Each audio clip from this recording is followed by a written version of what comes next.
Ekunin, simple, natural at hindi OA ang pagpapakilig. Very professional pa ang dating.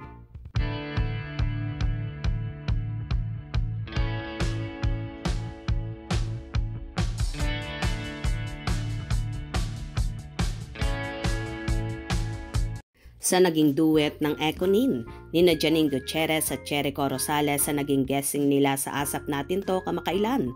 Naging usap-usapan ang kanilang sweetness sa stage at talunan ng mga fans at haters ang naturang duet na yon ng Ekunin. May ibang kilig na kilig at ang iba naman ay hindi maitago ang pagiging ampalaya at pagiging bitter sa mga naging komento.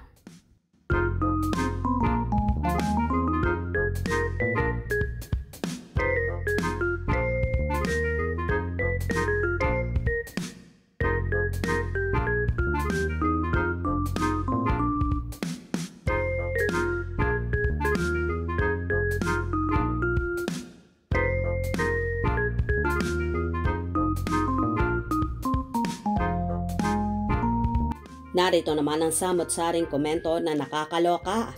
Wala nang maraming proofs ang Ekunin. Hold hands lang at ang titig sa mata, may dalang kilig na sa akin. Very professional sila. Hindi malaswang tingnan. That's why I love at gusto ko ang Ekunin. Me din, di nila kailangang dikit na dikit di tulad ng iba dyan. Ang OA, pero sila, ulit-ulitin mo silang panoorin. Sus, apaka-OA nga. Walang-wala talaga sa Kimpaw, hindi pilit. Kahit sino manood, kusa mong mararamdaman ang kilig. Tsaka hindi na kailangan magbayad ng tig 1K para manood ng Asap. Take note ha, nabasa ko lang yan. Na-share ko lang, siguro hindi naman totoo.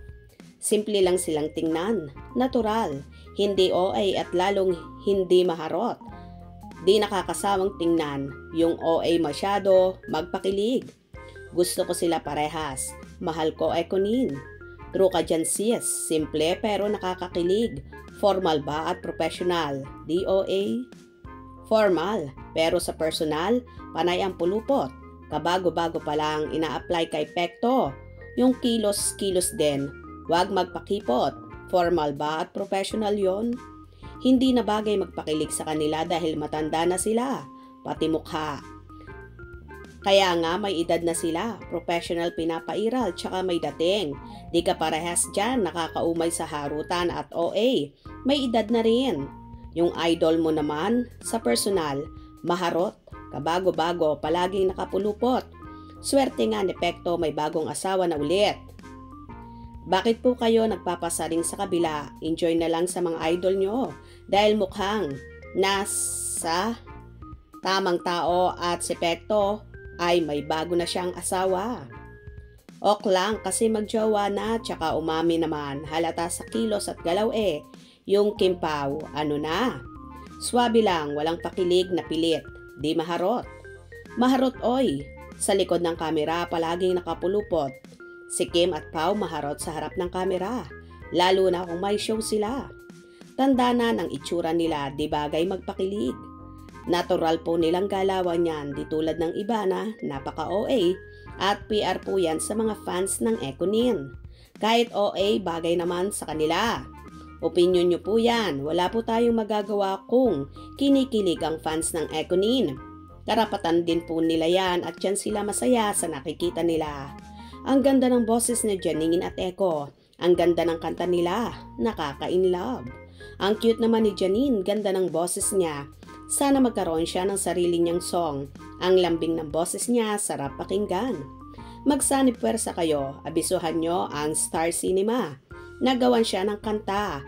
Magko-production ang mga Ekunin fans at Star Cinema para may song si Jay at Lola Pilita plus Lotlot plus Eko. Mag-concert sila, ang title, The Sanga-Sanga Family. Bagay na bagay talaga ang Ekunin. Nakakakilig talaga kayong dalawa. Lovely and perfect couple. They meant for each other. Ekunin forever. So eto nga guys, ang samot-saring komento ng mga bashers at supporters ng Ekunin. Anong masasabi nyo sa kanilang patutsadahan? Kung nagustuhan nyo ang video na ito, Comment down below.